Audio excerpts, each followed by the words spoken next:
Bapak-bapak, ibu-ibu, serta saudara-saudara senama yang saya hormati, Namo Buddhaya. Selamat pagi. Baiklah, pada kesempatan yang baik ini, kita pertama-tama mengucapkan selamat tahun baru 2023 yang baru saja kita lalui, dan minggu depan tentu kita akan merayakan tahun baru Imlek 2574 ya. Semoga tahun yang baru membawa kebahagiaan dan keberuntungan bagi kita semua. Nah, ini salah satu lambang dari keberuntungan adalah air mancur ya. Jadi air mancur merupakan salah satu lambang keberuntungan. Tapi tentu banyak sekali lambang-lambang keberuntungan yang lain. Tiap negara mempunyai simbol masing-masing. Dan kita juga berharap tahun depan dunia menjadi lebih tenang, lebih damai. Karena sionya apa? Kelinci ya. Kalau yang lewat kan sionya macan. Jadi macan itu kan biasanya macan lebih galak ya dari kelinci ya. Jadi tahun lalu itu mungkin banyak hal-hal yang mengerikan. Mudah-mudahan tahun depan kelinci kan biasanya kan cuma loncat-loncat aja gitu ya. Tidak ganas, tidak galak, sehingga mudah-mudahan dunia juga semakin tenang dan damai. Semoga juga semua lebih bahagia dalam hidup ini. Nah, saudara-saudara, setiap tahun kebanyakan orang di barat ya, itu mengucapkan resolusi. Jadi di barat tapi kebanyakannya. Jadi setiap awal tahun mereka membuat resolusi atau tekad. Ya. Ada yang ingin bahagia, ada yang ingin makan sehat supaya sehat, ada yang ingin jalan-jalan, ada yang ingin lulus ujian, ada yang ingin mencari uang, dan sebagainya. Jadi itu kebiasaan di barat ya, membuat tekad di awal tahun. Nah, di Brazil, resolusi tahun baru ini adalah bagian dari kebudayaan mereka. Cuma katanya, di awal Januari membuat resolusi, di akhir Januari resolusinya udah pada lupa semuanya. Ya. Jadi kebanyakan resolusi itu yang dibuat oleh orang, sebagian besar gagal. Mungkin 80% resolusi itu nggak berhasil. Ya. Yang berhasil mungkin sekitar 20%. Tetapi kita orang timur sih jarang ya. Barangkali kita jarang membuat resolusi ya. Kalau tahun baru kemudian membuat resolusi, saya tahun ini akan bertekad mau meditasi setiap hari 5 jam misalnya, kan nggak ada ya. Jarang yang bertekad ya, itu belum jadi kebiasaan kita. Tetapi kebanyakan mungkin kalau kita ditanya, apa cita-cita kamu di tahun yang baru? Ya cari duit lah yang banyak. Ya memang itu betul juga. Jadi memang tujuan hidup kita sebagai umat berkeluarga adalah hidup lebih sejahtera. Ya. Oleh karena itu bekerjalah lebih dari yang biasanya. Jadi supaya kita bisa hidup lebih sejahtera, ya, bekerjalah lebih dari tahun lalu. Supaya kehidupan kita semakin baik. Dan ini tidak salah. Jadi sebagai umat berkeluarga, kita tentu harus mempunyai kecukupan, kesejahteraan, sehingga kita dapat menjalankan dhamma yang lebih baik dan menjadi umat yang lebih baik. Nah, saudara-saudara, kadang-kadang kita merasa kita kekurangan waktu untuk belajar dhamma. Ya. Saya nggak sempat belajar dhamma. Saya bisa datang ke wihara aja udah bagus. Ya. Mau meditasi nggak sempat, ya. Mau baca ajaran dalam buku juga nggak ada waktu, ya. mau ikut apa meditasi seminggu juga nggak ada waktu. Nah, bagi saudara-saudara yang mungkin ingin menjadi umat yang lebih baik, tapi mungkin tidak sempat untuk belajar lebih dalam karena waktunya sempit, ya banyak urusan dan sebagainya, ya. Jadi saya ingin anjurkan untuk mereka yang demikian, untuk saudara-saudara yang tidak punya waktu banyak, berdana saja. Berdanalah lebih dari biasanya. Jadi nggak usah susah-susah ya. Mungkin kita tidak bisa belajar abhidhamma yang penuh dengan bulatan-bulatan. Kita tidak bisa punya waktu untuk belajar hukum karma. Ya. Kita tidak punya waktu untuk meditasi. Kalau itu semua tidak bisa, berdana saja. Menjadi umat yang lebih baik. Jadi kalau sudah bisa berdana lebih, itu sudah menjadi umat yang lebih baik. Ya. Jadi tidak usah terlalu sulit. Ya. Kita tidak usah kecil hati kalau kita tidak mengerti tentang cita, cetasika, apa gitu ya. Itu kan masih belajar. Ya. Kita mungkin tidak ada waktu. Kalau tidak punya waktu itu semua, jalankanlah yang paling mudah. Ya. Berdanalah lebih dibandingkan tahun lalu. Itu sudah membuat kita menjadi umat yang lebih baik. Ya. Nah, oleh karena itu kita lihat sebetulnya dana itu bagaimana sih? Bagaimana supaya kita bisa berdana? Ada 3 macam dana secara sederhana. Jadi macam dana itu, model dana itu banyak dalam agama Buddha. Kita ambil yang sederhana, yaitu 3 jenis berdana yang disebut dalam agama Buddha. Yaitu pertama adalah amisa dana, the gift of material things. Jadi berdana sesuatu yang merupakan barang-barang lahiriah, ya, termasuk uang. Ya. Sebenarnya amisa itu kadang-kadang diartikan sebagai barang mentah atau daging atau makanan. Ya. Tapi secara umum kalau kita katakan amisa dana, ya, berdana amisa ini adalah berdana barang-barang yang bersifat materi. Ya.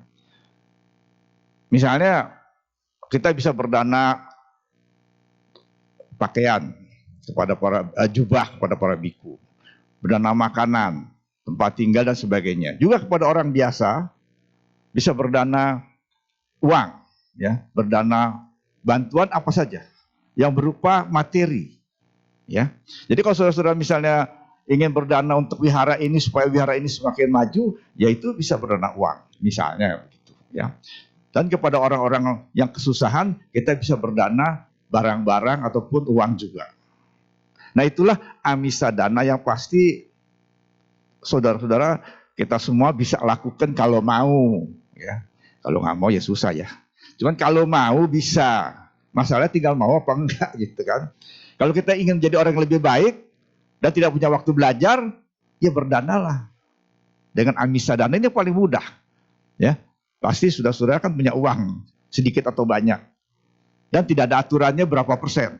Ya. Mungkin ada ajaran mengatakan sumbangkanlah 10% dari pendapatanmu sebulan misalnya gitu. Tapi dalam agama Buddha tidak ada. Tidak ada ketentuan kita harus mendanakan pendapatan kita berapa persen. Berdanalah sesuai dengan kemampuan dan keikhlasan. Ya. Jadi semakin ikhlas dananya akan memberi buah semakin besar. Tapi tentu sesuai kemampuan, ya. Jangan berdana sampai membuat kita sendiri tidak sejahtera. Ya, saya tidak uraikan lagi, ini kita semua sudah tahu. Yang kedua adalah abaya dana. Ya. Abaya dana ini adalah the gift of life, ya. Yang nanti kita akan bahas secara lebih banyak, ya. Sebenarnya dana untuk menghilangkan ketakutan, ya. Nanti akan kita bahas. Dan yang ketiga adalah dhamma dana, ya, the gift of truth, ya. Jadi artinya kalau ada orang bisa memberikan ajaran Sang Buddha kepada orang lain, ya, baik secara formal dengan ceramah ataupun secara pribadi kepada orang-orang yang membutuhkan ajaran, nah itulah dhamma dana. Membuat seseorang yang tadinya tidak mengerti dhamma menjadi lebih mengerti dhamma. Itulah dhamma dana, dan inilah dana yang tentu memiliki nilai terbesar, ya. Sabadana, dhamma dana, jinati. Sabadana berarti semua dana, dhamma dana adalah dana dalam dhamma, jinati. Jinati itu berarti mengalahkan, ya, menaklukkan, ya, jinati. Ya. Jadi kita tahu ada para biku yang memakai nama Jina. Ya. Sang Buddha juga sebut Jina, penakluk ajaran. Ya. Kalau para biku adalah bukan penakluk ajaran, tapi adalah orang yang menjalankan ajaran. Tapi kalau Sang Buddha adalah penakluk ajaran, karena beliau yang menemukan ajaran.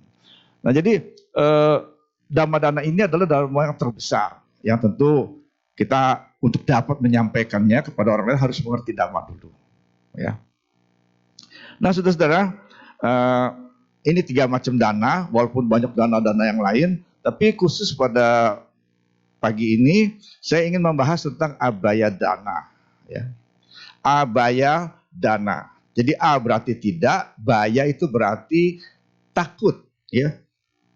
Jadi abaya itu fearless, ya. Tidak takut. Atau bahaya ini kadang-kadang sekarang menjadi kata bahaya. Karena dalam kata takut itu terkandung juga bahaya yang membuat suatu makhluk menjadi takut. Ya. Jadi abaya dana ini melepas dana yang membuat suatu makhluk terbebas dari ketakutan. Ini arti sebenarnya, ya, ketakutan, abaya. Ya. Kalau tangan Sang Buddha yang abaya mudra seperti ini, ya. Jadi saudara mungkin pernah lihat patung Sang Buddha dengan tangan seperti ini, ada yang agak tinggi, ada yang di sini, malah ada yang 2 tangan begini. Jadi tangannya seperti ini, itu adalah abaya mudra. Ya. Jangan takut, ya. Jadi Sang Buddha dengan sikap ini menyatakan jangan takut. Ya. Jadi abaya adalah suatu tindakan yang dilakukan untuk menghilangkan ketakutan suatu makhluk, baik dari api, air, ataupun bahaya lainnya. Ya. Menyelamatkan kehidupan hewan yang akan dibawa ke tempat pemotongan hewan. Ya. Juga memberi perlindungan kepada seseorang yang sedang kesusahan. Ya. Atau healing patients, jadi mengobati pasien-pasien yang dalam keadaan sakit atau tidak nyaman, ataupun melepas seekor burung dari sangkarnya. Ya. Jadi itulah abaya dana dalam arti yang sesungguhnya, ya. Jadi bisa membuat suatu makhluk terbebas dari ketakutan, baik dari api, air, atau akan dipotong di tempat pemotongan hewan, atau menolong, melindungi orang yang sedang kesusahan, mengobati pasien, memberi kesembuhan pada pasien yang sakit, atau melepas burung. Jadi tidak cuma melepas burung, ya. Nah, mereka yang melakukan abaya dana ini akan mendapat panjang umur dan tidak mempunyai musuh.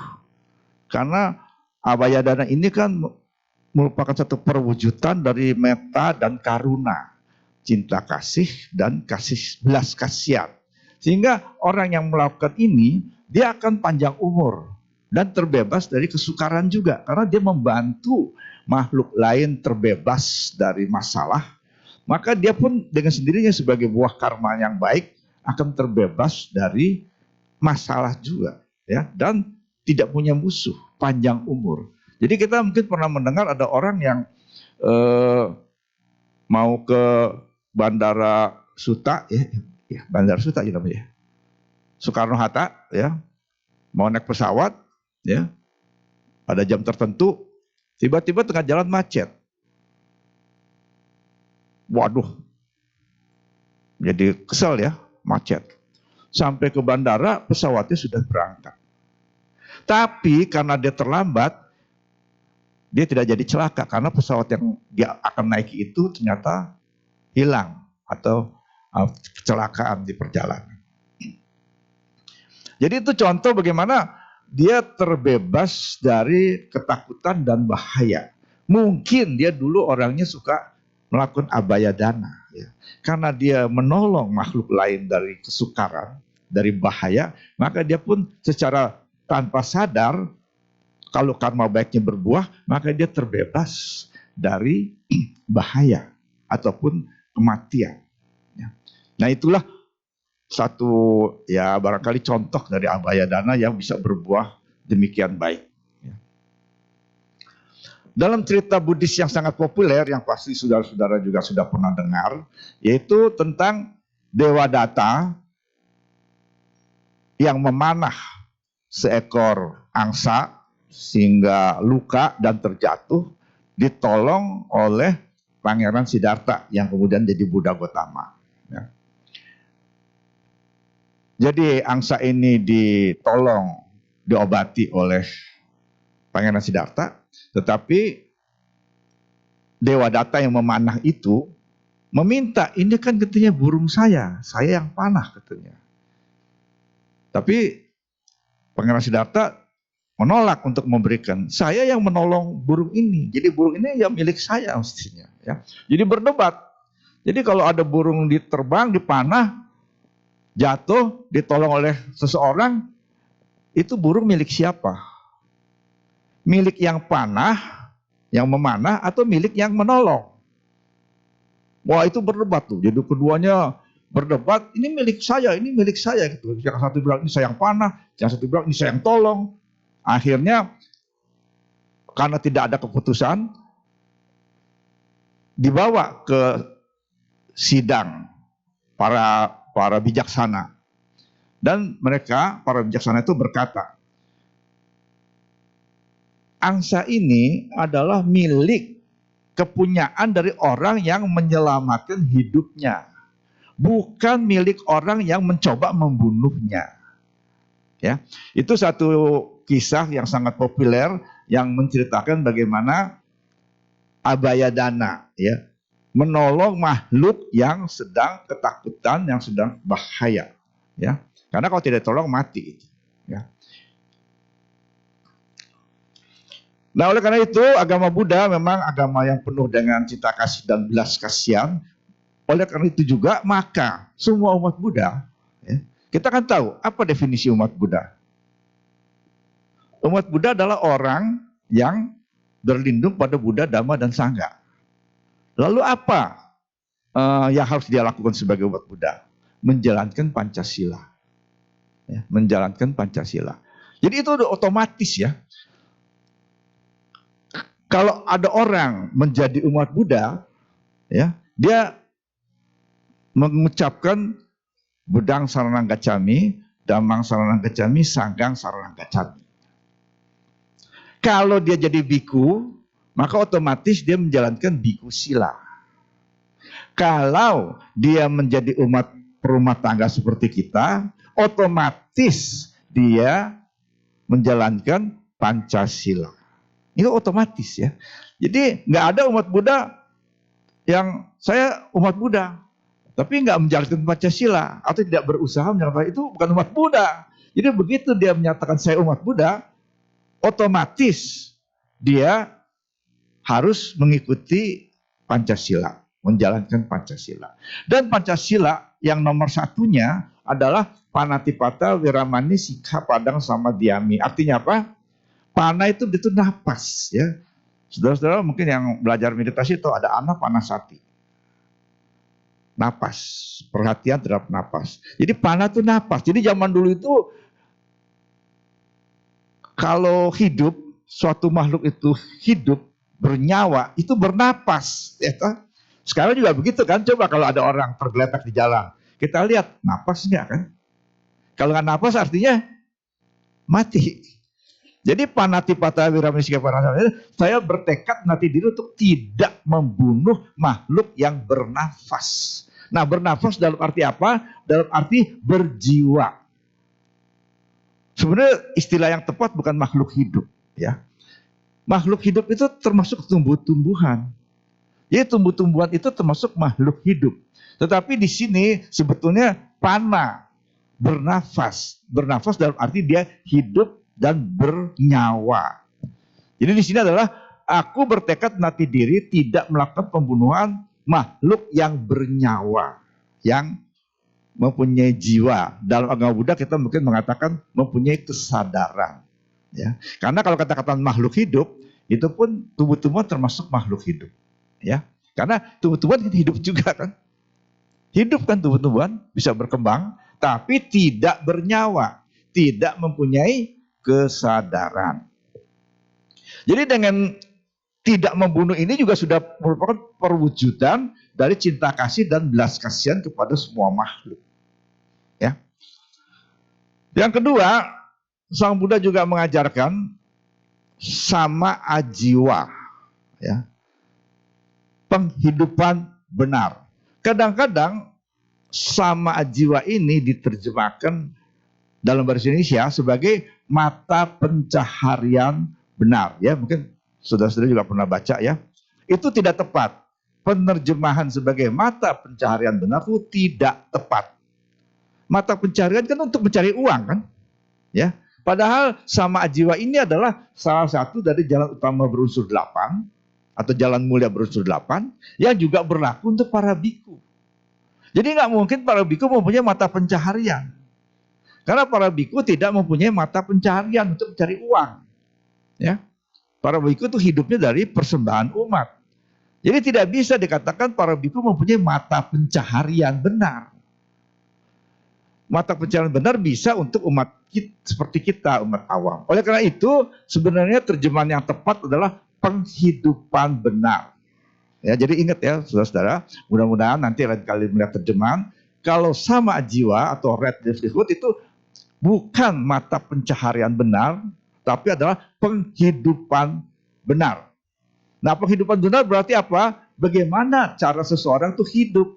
Apakah dia hidup sebagai biku, atau dia hidup sebagai pedagang, atau dia hidup sebagai pekerja? Nah, itu penghidupan. Bagaimana dia mendapatkan kehidupannya? Itulah penghidupan benar. Sehingga bisa berlaku untuk para biku. Ya, jadi hidup sebagai biku itu adalah penghidupan yang memang dilakukan oleh para biku. Dan hidup dengan apa? Dengan menerima persembahan. Namanya oleh karena itu adalah alms receiver. Alms receiver. Jadi penerima sedekah. Jadi para biku adalah penerima sedekah. Tidak mempunyai mata pencarian dan tidak mempunyai uang untuk membeli sesuatu. Ya. Nah, di sini Sang Buddha jelas sekali menyatakan dalam penghidupan benar itu bagi biku maupun umat, earning a living through occupations that do not cause harm to living beings. Ya. Jadi tidak menyakiti makhluk lain. Ya. Jadi seseorang itu bisa mencari uang, ya, tetapi dengan tidak menyakiti makhluk lain. Ya. Jadi contohnya tidak berjual beli hewan, ya, untuk dipotong, ya, atau memotong hewan, ya, butchering of animals, ya, atau juga yang membuat orang menjadi ketakutan, misalnya meminjamkan uang dengan bunga tinggi seperti lintah darat. Ya, sekarang sih banyak itu ya, pinjol ya. Itu seperti pinjol. Itu terlarang, itu bukan mata pencarian benar. Kalau bank memberikan pinjaman dengan bunga yang wajar, itu nggak apa-apa. Tidak termasuk mata pencarian yang salah. Itu benar. Tetapi kalau memberikan bunga yang berlipat ganda, ya, utangnya 5 juta, setelah setahun jadi 50 juta, nah itu adalah tidak termasuk mata pencarian benar atau tidak termasuk penghidupan benar. Ya. Juga tidak berdagang senjata, juga minuman memabukkan atau racun. Ya, itu semua tidak dibenarkan dalam agama Buddha. Nah, contoh bagaimana seseorang melaksanakan abaya dana ini kita bisa lihat dalam kisah Raja Asoka. Kita nggak bilang raja ya, emperor. Apa emperor? Kaisar ya. Jadi kaisar itu adalah raja di raja gitu ya. Kalau raja tuh kerajaannya kecil. Tapi kalau kerajaannya banyak besar, luas, seperti tidak raja, tapi kaisar, emperor. Ya. Kalau di Indonesia nggak ada kaisar ya. Ada raja kan? Ada kecil-kecil. Tapi kalau yang emperor contohnya apa? Mungkin Jepang ya. Jepang tuh emperor itu. Terus udah gitu kalau raja yang di China itu Huangti itu emperor ya. Huangti itu karena kerajaannya besar. Nah, Asoka itu juga sebutnya emperor, kaisar, ya. Karena luas. Dia tadinya suka berperang, setelah mengenal agama Buddha menjadi seorang yang penuh dengan cinta kasih dan belas kasihan, dan oleh karena itu dia melarang perbudakan, melarang animal cruelty, artinya melarang penyiksaan terhadap binatang, dan juga melarang pembakaran hutan. Karena kalau hutan dibakar, maka binatang-binatang, hewan-hewan yang di hutan itu akan susah hidupnya. Ya. Juga dia adalah kaisar pertama yang membuka rumah sakit untuk binatang. Jadi ini adalah contoh bagaimana seorang umat Buddha melaksanakan abaya dana, ya, melaksanakan hal-hal yang membuat sesuatu makhluk, ya, baik orang ataupun hewan itu terbebas dari ketakutan. Ya. Nah, saudara-saudara, kita akan masuk kepada function yang sekarang ini tentu banyak dilakukan, ya. Ada yang pernah lakukan function? Saya juga pernah sih. ya nggak apa-apa. Tapi kita akan melihat function ini dalam kaitan dengan abaya dana tadi, ya. Jadi function itu kan life release, ya, melepas kehidupan, melepas makhluk ke alam habitatnya, ya. Jadi yang tadinya terkungkung, tertangkap, terjerat atau apa, dilepaskan ke alam mestinya, ya. Life release, ya, function, ya, yang melepas kehidupan.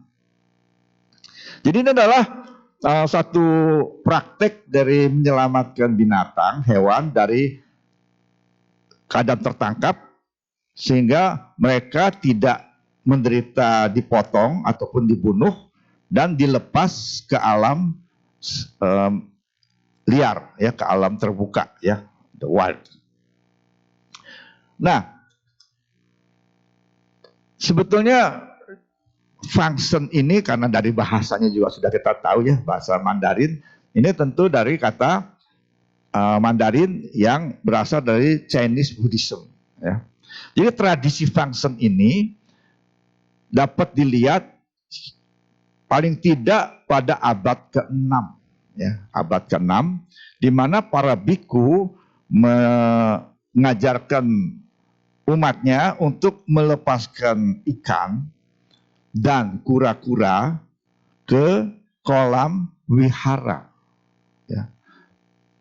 Jadi itu sebagai latihan yang diajarkan kepada umat untuk melepas ikan dan kura-kura di kolam wihara.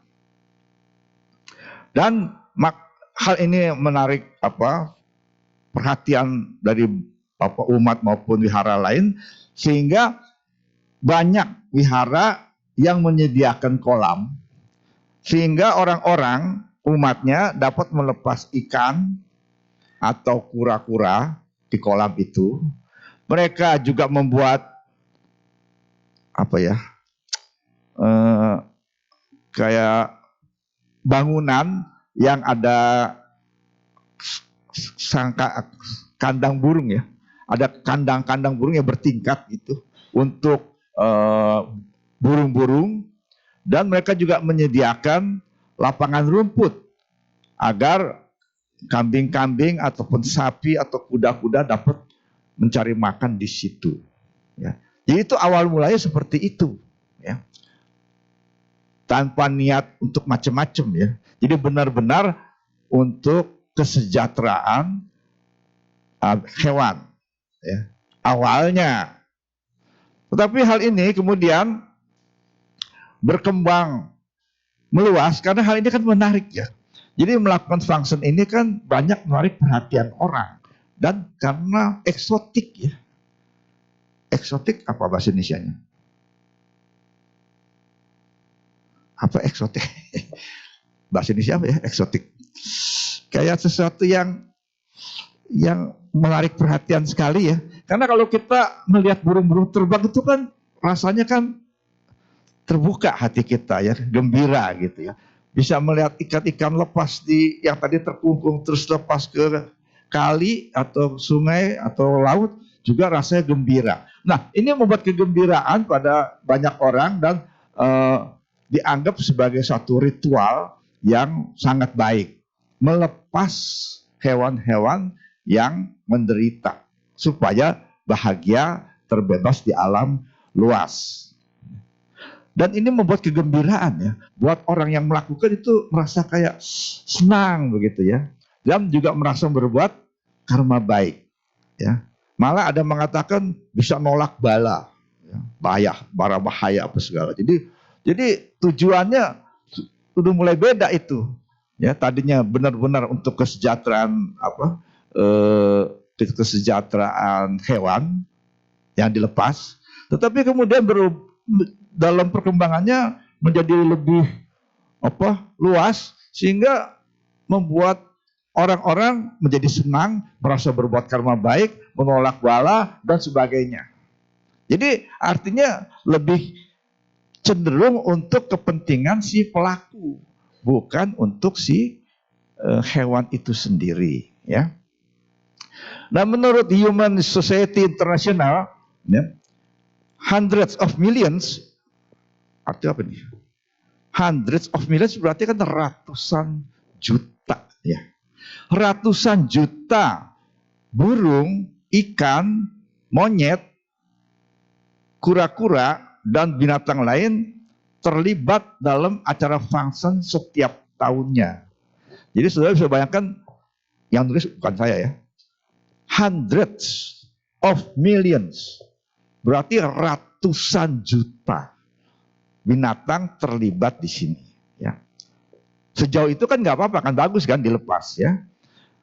Di Taiwan sendiri 200 juta binatang hewan dipakai untuk dilepas ritual function ini ya. Itu pada tahun 2012.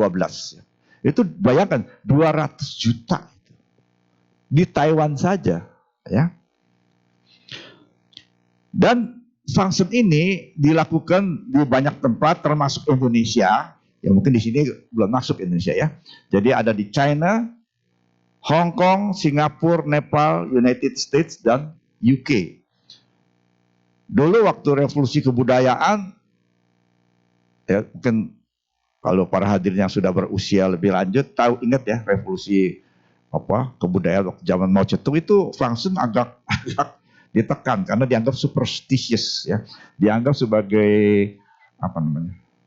superstitious tahayul gitu ya. Nah, tapi sekarang sudah berkembang lagi ya, sudah banyak lagi orang di China itu melakukan function.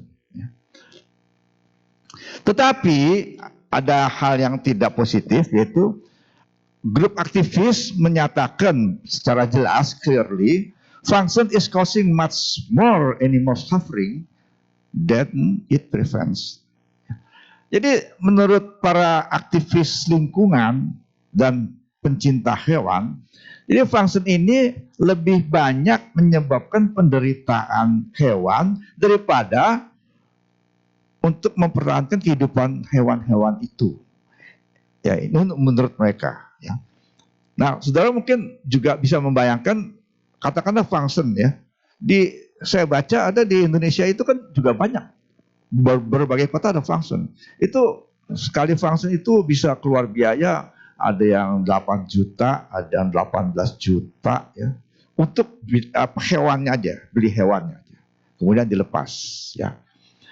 Nah, kalau membayangkan itu, ada satu perkumpulan mau function, tanggal sekian mau function, lalu membeli burung sebanyak 200 atau 400 misalnya, membeli ikan sebanyak, ada kadang-kadang mereka membuang ikan, melepas ikan, belut, lele, dan lain-lain. Ya.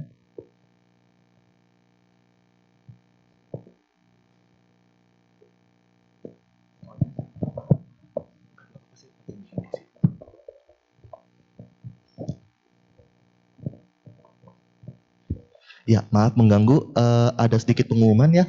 Bagi pemilik mobil dengan plat nomor B2789 UZR, mohon bisa memindahkan mobilnya terlebih dahulu karena pemilik rumahnya pulang dan mau pakai posisi tempat parkirannya. Sekali lagi, mobil dengan plat nomor B2789 UZR. Mobil Suzuki, terima kasih. Silakan mau dilanjut lagi, Romo. Ya, terima kasih. Jadi ini satu pendapat lain ya di luar function tadi. Jadi bahwa function itu memang bertujuan baik. Tetapi ada efek sampingnya di mana ternyata dalam beberapa hal kalau tidak dilakukan secara benar, function itu tidak membuat si hewan berbahagia, tapi justru membuat si hewan menderita. Ya. Misalnya kita mau function tanggal sekian, beli burung, satu burung harganya barangkali kalau nggak bisa nawar 10.000, ya. Kalau kita bisa nawar 5.000, beli 200 misalnya. Nah tentu kalau 200 di pasar nggak ada kan, ya pesen dah minggu depan saya ada berapa hari saya ambil. Nah waktu itu mereka pesen lagi ke orang lain. Nah burung dimasukkan di sangkar, bertumpukan, lalu pada harinya diambil, ya berapa ratus burung, dan burung itu masuk dalam sangkar berdesak-desakan, mungkin kurang makan, sehingga pernah kejadian setelah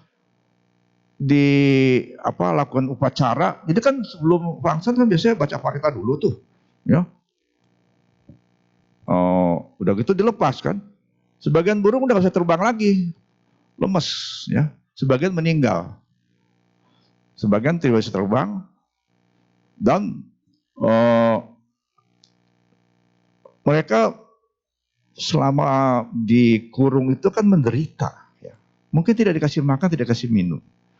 Tapi yang function ini kan kadang-kadang nggak peduli ya dengan, ada yang peduli tapi ada nggak peduli, pokoknya saya udah lepas burung lah, ya udah gembira bisa melepas burung tanpa berpikir sebenarnya burungnya jadi susah gitu ya, jadi nyusahin burung ya. Dia pesan burung terus ditangkap, dibeli, dilepas. Jadi buat burungnya untungnya apa? Dari terbang bebas ditangkap, dijual, dilepas lagi. Lah, itu kan namanya ngerepotin burung. Nggak ada untungnya buat burung, untungnya apa coba? Cuma masuk ke kandang berdesek-desek terus dilepas. Begitu lemes. Sebagian mati. Ya. Sebagian nggak bisa mencari makan. Ya, misalkan dia kan dilepasin di tempat lain daripada habitat dia. Dilepas dia berterbangan, bingung ini tempatnya tempat baru buat saya nih. Orang biasa tinggal di Cengkareng, ini dipindahin ke Fleet Village katanya. Kan? Bingung dia cari makannya. Kadang-kadang malah bukan burungnya jadi senang, burungnya jadi susah, cari makannya susah karena tempatnya baru, mati. Ya. Begitu juga ikan. Ikannya tuh harus sesuai. Ikannya harus sesuai tempatnya, airnya. Ikan yang ngambilnya di sini, lepasnya di sini. Kan pH ya. Ya pH ya. pH-nya kan belum tentu sama. Ya. Kondisi airnya juga tidak sama. Jadi si ikan ini bukannya jadi enak, malah jadi kebingungan. Ini kok biasanya asin-asin itu jadi asam airnya gitu kan. Karena tidak sama lingkungannya. Belum lagi katanya kalau ada ikan kecil-kecil kita lepas, ternyata di tempat yang kita lepas itu ada ikan besar. Nah malah dimakan ikan kecil. Atau kita lepas ikan besar, dia makan ikan kecil. Jadi itu hal-hal yang terjadi kalau kita tidak berhati-hati. Tapi kita mana tahu sih di dalam air ada ikan besar apa ikan kecil? Ya, sulit makanya ya. Ya itu tapi orang kan senang aja ya kalau bisa lihat kura-kura tadinya terbelenggu, terus kita bisa lepas ke laut misalnya ya. Nah kadang-kadang ada juga binatang-binatang yang dilepas dalam function itu ditangkap kembali dan dijual kembali. Jadi misalnya orang dengar nih, nanti katanya perkumpulan ini mau function ikan di kolam itu. Ya tinggal tungguin aja kan. Entah kalau yang function udah pada pergi, dijalak lagi ikannya. Bisa dimakan jadinya kan. Jadi hal-hal seperti inilah yang menyebabkan banyak pencinta lingkungan merasakan bahwa function cara seperti itu tidak membantu hewan, tapi nyusahin hewan. Ya, kadang-kadang hewan jadi mati ya. Nah, jadi di sini katakan release can also cause environmental harm. Jadi bisa merusak lingkungan ya. Dilepas di tempat yang tidak sesuai sehingga dia bisa berkembang biak jadi banyak dan sehingga mengganggu keseimbangan hewan di tempat itu. Ya. Yang lebih parah lagi ada yang lepas ular. Lepas ular di kali, ularnya pada naik sampai ke rumah-rumah penduduk, ya. Sampai ada digigit itu, ya. Jadi lepas ular ketemu vaksin juga ya.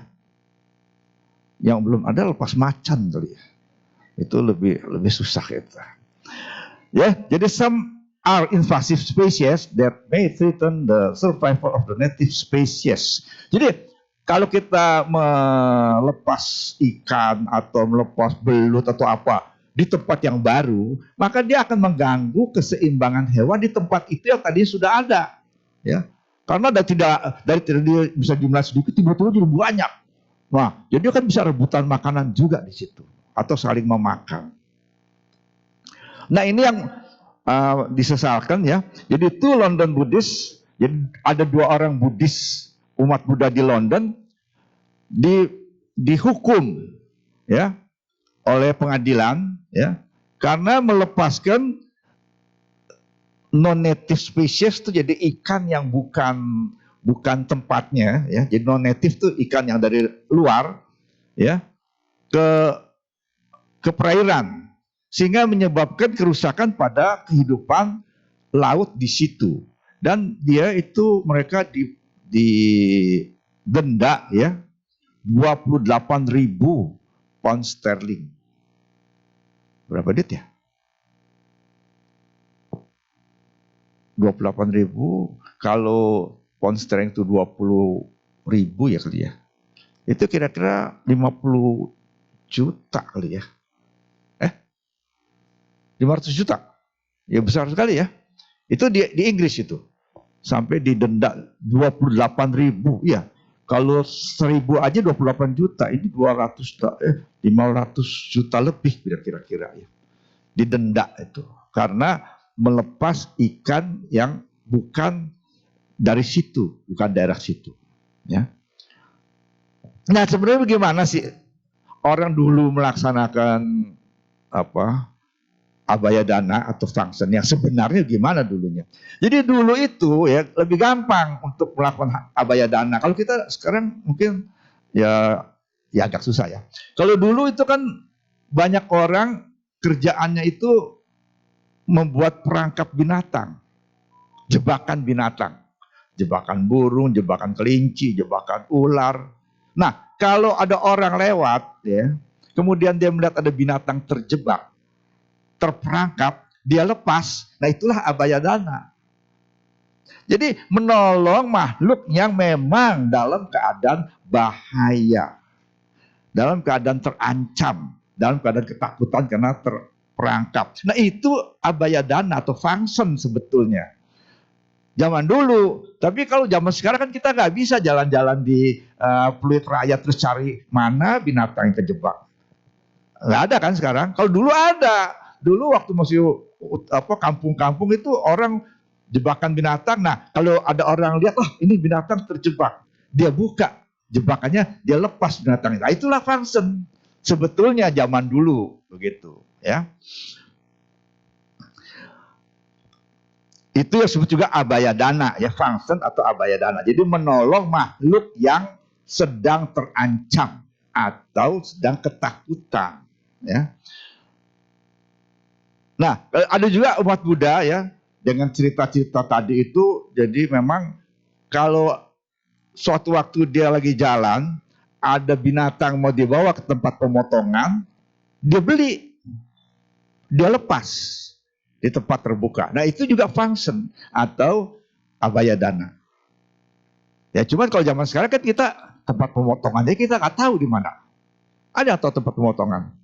Saya sih nggak tahu. Jadi kita sekarang kan susah mencari ada binatang mau dipotong gitu. Walaupun kalau mau cari-cari ya tahu mungkin ada. Tapi kalau zaman dulu tuh mereka tahu. Ya kan namanya juga kotanya nggak besar ya. Jadi oh ini binatang mau dipotong, dia beli.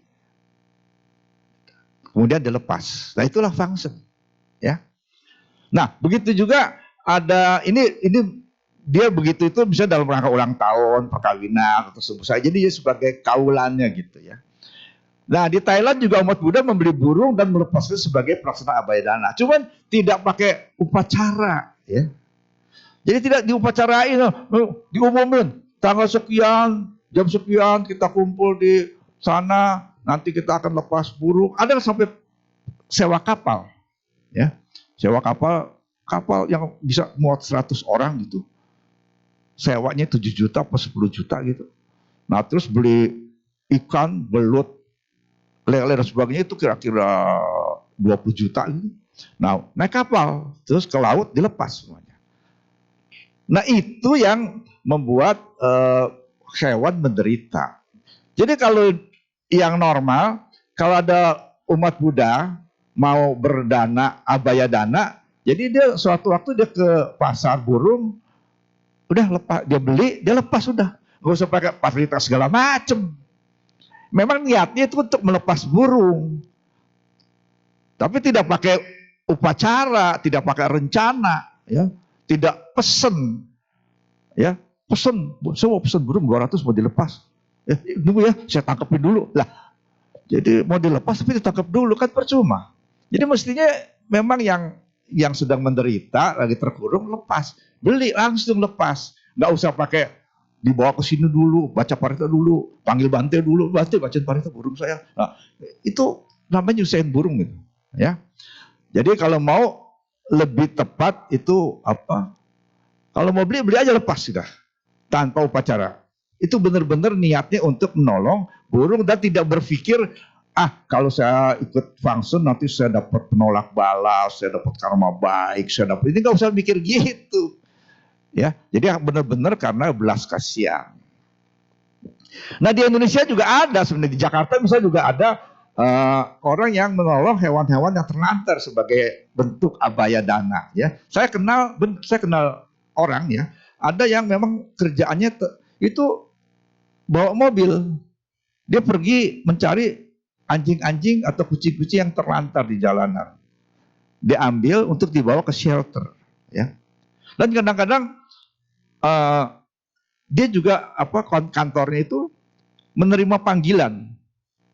Ada yang lapor, tolong dong katanya di tempat saya ini ada anjing terlantar, tidak terpelihara, tolong diambil untuk dirawat. Nah dia datang dengan mobil, dia ambil anjing itu lalu dibawa ke shelter, ke tempat pengasuhan anjing dan kucing. Nah kadang-kadang karena itu anjingnya sampai ratusan ya. Jadi kadang-kadang kan anjing mesti kasih nama supaya tahu. Jadi anjing dikasih nama aja di tempat yang ditemukan. Jadi kalau ketemu satu anjing ketemu di tempat tukang tambal ban, nama tuh anjing adalah tambal ban. Ya. Habis nama anjing kan susah. Kalau banyak kan susah ratusan. Ya udah gampang aja aku ketemu tambal ban. Ya udah ini anjing namanya tambal ban. Itu contoh ya. Contoh bagaimana orang ada yang menolong makhluk, dalam hal ini anjing dan kucing yang terlantar di jalan, tanpa upacara. Pokoknya dia tolong aja gitu, karena kasihan. Tidak mikir, baca parita dulu ya, saya tolong kamu, saya baca parita dulu ya. Enggak begitu. Enggak mikir untuk keuntungan dirinya sendiri, tapi benar-benar karena cinta kasih dan belas kasihan. Ya, ini lebih parah lagi, bukan lebih parah, lebih luar biasa. Kalau saya punya banyak uang, saya akan mengambil semua anjing di jalanan untuk dirawat. Nah ini juga contoh bagaimana ada orang yang mempunyai cita-cita yang demikian tinggi menolong makhluk-makhluk lain yang menderita. Ya, kalau saya punya banyak uang, saya akan merawat semua anjing-anjing yang ada di jalanan. Ya, ya mungkin kita tidak bisa begitu ya, tapi ini ada cita-cita seperti itu. Itulah contoh sebenarnya bagaimana Fangsen dan Abaya Dana itu bisa dilakukan. Nah, sebagai catatan, berdana kepada hewan kan bagus ya, tetapi berdana kepada manusia yang sedang berada dalam kesusahan, apakah dia kelaparan, kehilangan tempat tinggal, sakit berat, itu jasa kebajikan yang lebih besar daripada saudara berdana kepada hewan. Ya. Saya tidak bilang berdana hewan jelek, tetapi kalau kita lihat kebajikannya, jasanya, maka menolong orang itu jauh lebih besar daripada menolong hewan. Jadi kalau ditanya, mendingan mana dong kalau gitu? Ya mesti mendingan nolong orang ya. Cuman kalau nolong orang kan tidak eksotik kayak binatang. Nggak bisa melihat orang terbang kan. Kalau kita lepas burung kan kelihatan burungnya terbang. Coba kalau kita nolong orang, kelihatannya orangnya terbang. Nggak kelihatan, jadi nggak begitu eksotik gitu ya, tidak begitu menarik gitu ya. Tapi sebetulnya jasanya lebih besar, ya. Yang bilang jasa lebih besar itu bukan saya. Ya. Jadi di naskah dikatakan, giving one full meal to an animal will bring wholesome result of long life. Jadi memberikan makanan kepada seekor hewan akan membawa akibat yang bagus, yang baik, yaitu panjang umur, penampakan yang baik, physical well-being itu jadi kebugaran, kesehatan, strength, kekuatan, dan intelligence ya. Jadi kecerdasan atau kebijaksanaan untuk 100 kali kehidupan. 100 lives. Jadi 100 kali kehidupan. Itu menolong hewan. Memberi makan hewan. Tetapi kalau saudara memberi makanan kepada orang, walaupun orang itu moralitasnya tidak bagus, itu memberikan akibat untuk 1000 kali kehidupan. Jadi akibat yang baik itu akan terjadi dalam 1000 kali kehidupan. Walaupun orang itu tidak baik. Apalagi kalau orang itu good morality, mempunyai sila yang baik, ya, maka akan memberikan akibat yang baik 100.000 kehidupan. Apalagi kalau kepada orang suci. Apalagi kepada para Buddha. Nah, tapi kita tidak sampai ke situ, tapi kita cuma bandingkan aja berdana kepada hewan dan berdana kepada manusia, itu saja bedanya sudah 1000 kali. Ya, oleh karena itu kalau kita bandingkan sebagai kebajikan, maka sebetulnya kalau saudara berdana kepada manusia itu kebajikannya lebih besar. Bukan berarti nggak boleh berdana kepada hewan, tapi kalau bandingkan, ya itulah kepada manusia lebih besar. Jadi sebagai penutup, if you knew what I know about the power of giving, you would not let a single meal pass without sharing it in some way. Jadi artinya apa? Ini kata-kata Sang Buddha sendiri ya. Kalau engkau tahu apa yang aku tahu tentang kekuatan berdana, ya, engkau tidak akan membiarkan makananmu akan begitu saja tanpa membagikannya kepada orang lain. Jadi artinya Sang Buddha mengetahui begitu besar kekuatan dana itu, ya, yang kita tidak tahu. Kalau saja kita tahu bagaimana besar manfaat berdana itu, maka tentu semua orang mau berdana, ya, karena begitu besarnya manfaat itu. Inilah kata-kata Sang Buddha sendiri. Jadi sebagai penutup, saudara-saudara yang saya hormati, ya, kalau kita tidak sempat belajar Dhamma dengan cukup, tidak ada waktu, ya berdanalah lebih dari tahun lalu supaya akan memberikan keberuntungan bagi kita. Jadi keberuntungan itu sebetulnya adalah buah dari karma yang baik. Nah, buah karma baik itu yang paling mudah apa? Berdana. Ya, terserah saudara akan berdana kemana. Ya, saya tidak katakan berdana ini atau berdana itu, saudara pilih sendiri aja sesuai dengan pengertian kita masing-masing. Berdanalah, dan itu memberikan suatu manfaat yang sangat besar. Ya, dengan berdana yang banyak, setidak-tidaknya ya, ini cuma kata-kata aja ya. Kalau saudara-saudara sudah berdana banyak, ya, seandainya saudara terlahir sebagai peta, jadi peta yang kaya. Nah, kita bayangin kalau peta kan miskin kan, ya nggak? Bayanginnya kalau peta itu hantu itu kan hidupnya susah. Tetapi kalau semasa hidupnya dia banyak berdana, seandainya dia meninggal dan terakhir kembali sebagai peta, jadi peta yang kaya, yang punya istana. Percaya nggak? Ya mati dulu lah kalau nggak percaya. Ya, tapi banyak berdana itu. Jadi ibaratnya begini, mungkin nggak sih orang miskin kaya? Mungkin nggak orang miskin kaya? Mungkin. Contohnya, ada pengemis yang punya rumah bagus di kampung. Pengemis. Kalau kita anggap peta itu pengemis, tapi ada pengemis yang punya rumah mewah di kampung kan, punya sawah berhektar-hektar kan. Nah itulah contohnya, peta pun bisa kaya. Kalau, nah ini kalaunya itu, kalau banyak berdana. Ya, jadi oleh karena itu sebagai penutup buat kita semua, kalau kita sempat, berdanalah lebih dari biasa. Setidak-tidaknya jadi peta yang kaya. Ya, lumayan kan? Tapi kalau lebih bagus lagi, bisa jadi dewa. Ya, kalau saudara-saudara kebetulan beruntung dengan dana yang banyak, dengan sila yang baik, tidak jadi peta yang kaya, tapi jadi dewa yang tentu kehidupannya lebih tinggi daripada peta. Kalau peta yang kaya itu dengan dewa yang kecil hampir sama itu. Kehidupannya hampir sama. Ya kayak 11-12 begitu. Ya. Jadi peta yang kaya dengan dewa yang sederhana, ya. Kan dewa juga ada yang sederhana kan. Nah, itu kehidupannya ya namanya apa? 11-12 begitu, ya. Ya oleh karena itu sekali lagi sebagai penutup, marilah kita berusaha untuk berdana selama kita mampu dan selama kita ikhlas, ya, akan memberikan buah yang sangat besar. Terima kasih. Sukihotu.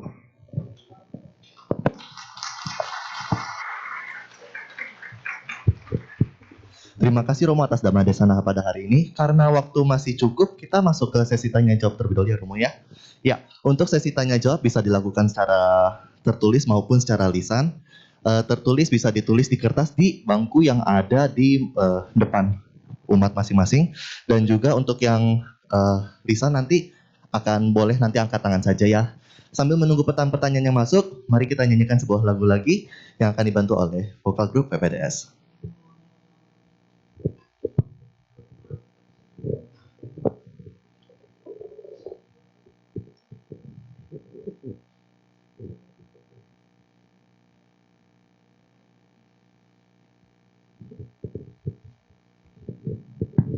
Mari kita menyanyikan sebuah lagu lagi berjudul Masihkah Ada pada halaman 68.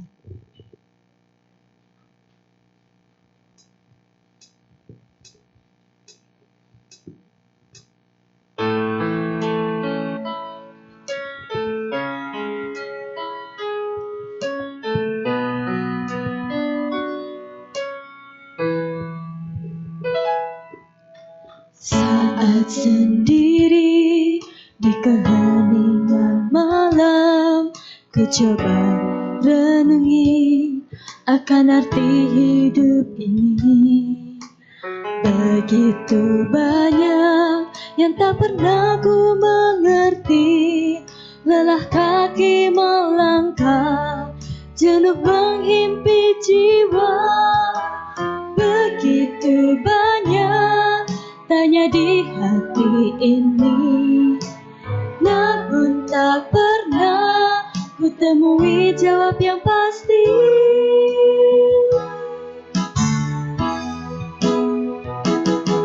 Masihkah ada kejujuran dan ketulusan. Mengapa kita harus berdusta pada diri sendiri? Mengapa kita merasa bangga akan kebodohan sendiri, seakan saja kita rela terikat oleh tanha. Begitu banyak tanya di hati ini, namun tak pernah ku temui jawab yang pasti.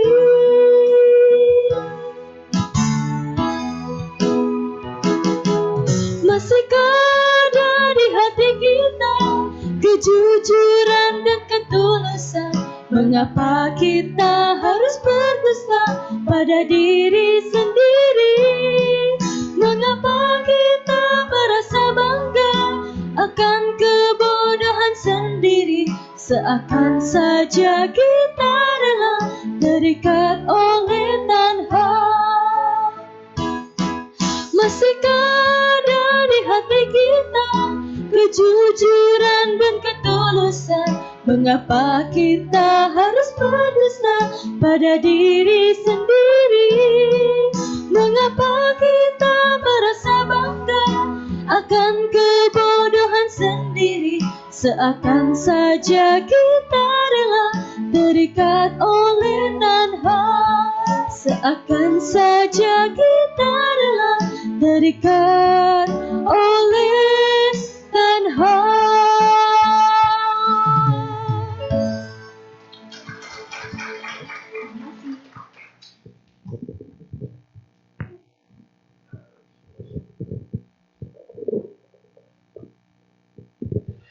Apakah ada yang ingin bertanya secara langsung? Kalau ada, silakan Bu angkat tangan terlebih dahulu. Ya, boleh silakan.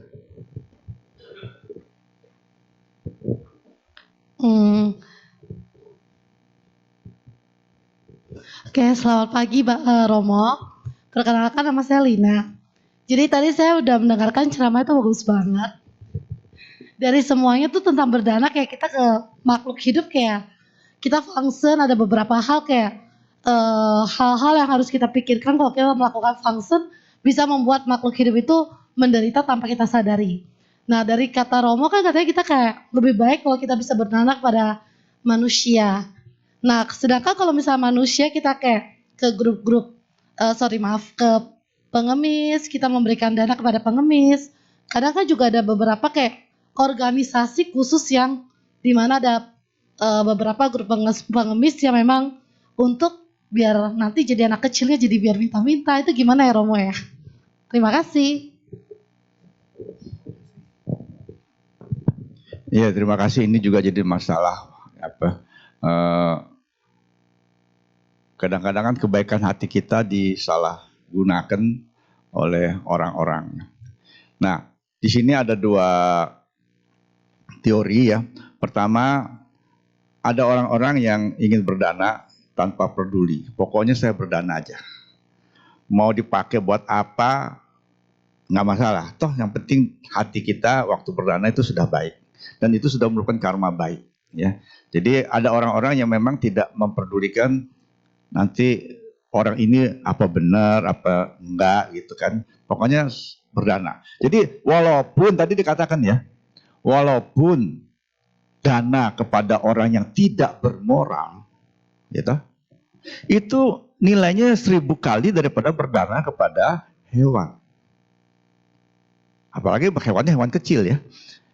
Tentu semakin kita berdana yang lebih tinggi, yang berkesadaran itu semakin bagus buahnya. Jadi walaupun katakanlah orang itu ternyata adalah sindikat pengemis misalnya gitu yang memang mengumpulkan uang dengan untuk sengaja jadi ngumpulinnya juga bukan untuk benar-benar tapinya jadi untuk segala macam lah, kita nggak tahu.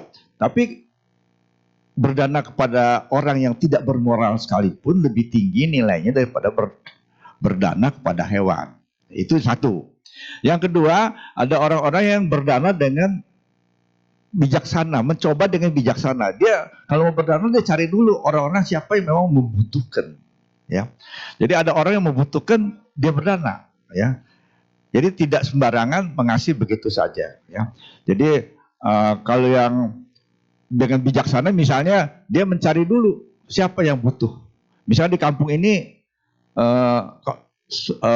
siapa yang memang benar-benar membutuhkan, yang sakit nggak ada uang, ya. Ada anak mau sekolah nggak ada uang buat bayar uang sekolah misalnya. Atau misalnya ada rumah, ada sebagian rumah kebakaran, banyak orang yang tidak punya baju, tidak punya makanan. Nah, itu kan jelas butuh, ya. Jadi ada orang yang berdana dengan tulus, ya pokoknya siapa aja minta saya kasihlah semampu saya. Masa bodoh lah kamu mau apa, buat apa uang itu, ya. Tetapi ada juga yang berdana dengan cari kebijaksanaan, yaitu dia mencari orang yang memang butuh, ya. Orang yang sakit, orang yang kesusahan sampai mau makan dia susah, ya. Misalnya mau Cynthia nggak ada makanan misalnya. Nah itu dia tolong. Nah itu akan juga berbuah lebih besar, ya. Lebih besar misalnya kalau kita berdana kepada orang-orang yang sangat butuh, ya, maka buahnya juga akan lebih cepat kembali pada kita. Jadi kita bisa berdana kepada seseorang yang tidak begitu butuh, ya. Tapi kita juga bisa berdana kepada orang yang betul-betul butuh. Misalnya kalau dia nggak makan hari ini dia mati, ya. Misalnya orang lagi banjir, ya. Itu kalau lagi pas banjir tuh sama-sama kan banjir 3 meter itu pada duduknya di atap rumah itu. Dan kalau nggak ada yang nganter makanan, dia bisa mati kelaparan. Nah, berdana kepada orang yang sangat butuh akan berbuah lebih cepat daripada berdana kepada orang yang tidak butuh, ya. Jadi oleh karena itu, saudara-saudara, kita dalam berdana ya terserah mau berdana secara tulus tanpa berpikir, pokoknya berdana kepada manusia itu sudah bernilai, terserah dah mau diapain dananya. Tapi kalau kita ingin lebih bijaksana, carilah tempat-tempat yang benar-benar butuh, ya. Misalnya ada panti asuhan yang kekurangan dana, ada panti jompo yang kekurangan dana, ada yang sedang kebanjiran, ada yang sedang kebakaran atau bencana alam. Nah, ada orang yang memang berdana untuk hal-hal seperti itu, ya. Saya kira itu, jadi kita bisa, ini semua pilihan aja. Saudara bisa milih, ya mau bagaimana, ya. Ada yang masa bodoh, ada yang dengan hati-hati, tapi itu semuanya ya pilihan kita mau yang mana, ya. Saya kira itu. Terima kasih. Ya, terima kasih Romo jawabannya. Apakah ada yang ingin bertanya secara lisan lagi? Ya, kalau nggak ada, ini ada 2 pertanyaan ya Romo, ya saya bacakan. Yang pertama, apakah dana terhadap orang yang kita kenal atau kita sayang dengan yang tidak kita kenal dan yang kita benci memiliki nilai jasa yang sama? Ya, terima kasih. Jadi kalau mau berdana mah jangan mikir-mikir kali, ya. Yang penting adalah sebetulnya kalau kita kalau kaitan dengan abaya dana tadi, ya, berdanalah kepada yang membutuhkan. Entah dia kita sukai, entah kita tidak suka, entah kita benci, itu jangan dipikirin, gitu, ya. Jadi kalau kita memang berdana itu kan sebenarnya perwujudan dari meta karuna. Kita cinta kasih, kita belas kasihan. Jadi kita berdana kepada yang membutuhkan, ya. Jadi lepas daripada dia kita benci atau kita suka, ya. Yang menilai nanti buahnya itu adalah sebenarnya adalah kesadaran orang itu. Apakah dia bermoral atau kurang bermoral sebetulnya. Bukan soal benci nggak benci, ya. Tapi dia bermoral atau tidak bermoral, ya. Kalau kita berdana kepada makhluk yang bermoral, itu buahnya lebih besar daripada makhluk yang tidak bermoral. Tetapi tadi saya katakan juga di sini, walaupun dia tidak bermoral, tetap nilainya lebih tinggi daripada kepada hewan, gitu, ya. Ya oleh karena itu, saudara-saudara, dalam berdana itu tentu kalau saudara punya uang yang cukup, saudara bisa berdana dengan bebas, ya. Tapi kalau terbatas, kita tentu berdana Apa patokannya? Yang butuh, ya. Berdanalah kepada yang butuh. Jadi misalnya gini, apakah saudara berdana kepada biku mau mempersembahkan jubah, atau mau berdana kepada orang yang lagi kelaparan? Pilih mana? Yang kelaparan, karena kalau biku kan jubahnya banyak, ya. Biku kita kan setiap katina tuh dapat persembahan jubah berapa? Itu kan berarti udah nggak butuh kan, jubahnya nggak butuh kan. Jadi kalau kita nggak berdana jubah juga bikunya kekurangan jubah. Tetapi kalau orang yang kelaparan, yang kalau hari ini dia nggak makan dia mati, nah itu adalah lebih besar nilainya. Jadi yang butuh, ya. Oleh karena itu, maka dalam kaitan abaya dana adalah membuat seseorang atau makhluk terbebas dari ketakutan dan bahaya. Ya, jadi jangan berpikir kita suka atau kita benci dan sebagainya. Ya, yang penting membuat makhluk itu terbebas dari ketakutan dan bahaya. Itulah patokannya, ya, sebagai patokan dalam berdana. Terima kasih. Ya, terima kasih Romo. Dan pertanyaan berikutnya, jika saya tahu seseorang bermata pencaharian atau penghidupan yang tidak benar, tetapi saya diam, namun di dalam hati saya berharap dia tertangkap, apakah saya ikut berdosa karena tidak berbuat apapun? Kalau misalkan saya ada tahu seseorang yang bermata pencahariannya itu nggak benar, misalkan mungkin judi, gitu, semacam itu, tapi saya diam dalam hati, tapi saya berharap dia tertangkap, gitu. Apakah saya ikut berdosa atau karena tidak berbuat apapun? Iya, ini agak susah ya. Jadi kita kan dalam agama Buddha tidak mengenal kata dosa ya. Jadi kita bersalah atau tidak. Jadi kita dalam agama Buddha itu kan cuma dua. Kita berbuat baik atau tidak berbuat. Ya. Kalau kita berniat, nah itu baru ada perbuatan. Jadi perbuatan itu terjadi kalau ada niat. Jadi kalau misalnya kita tahu ada orang tidak baik, terus kita mendoakan dia supaya ketangkep misalnya gitu, yaitu sih tidak baik ya. Jadi berbuat karma buruk di dalam pikiran, ya. Ya, kalau ada orang yang tidak baik ya perbuatannya atau apa, kita tentu tidak boleh mendoakan supaya dia celaka. Itu sudah berbuat karma buruk, ya. Yang kita harus lakukan adalah kalau kita bisa memberi nasihat, kita beri nasihat. Kalau tidak bisa memberi nasihat, setidak-tidaknya kita mendoakan semoga dia jadi orang baik, ya. Jadi jangan kita tidak berbuat apa-apa, tapi sebenarnya kalau kita sudah mendoakan itu sudah berbuat, ya.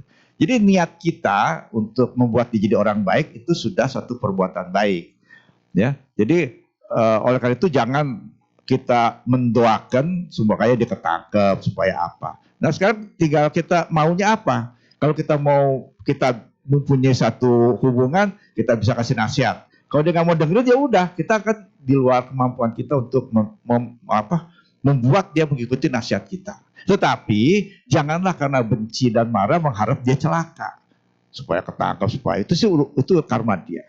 Ya, jadi saya kira itu aja. Jadi kita dalam agama Buddha tidak ada istilah kita berdosa atau tidak berdosa. Yang ada kita berbuat atau tidak berbuat dengan adanya niat.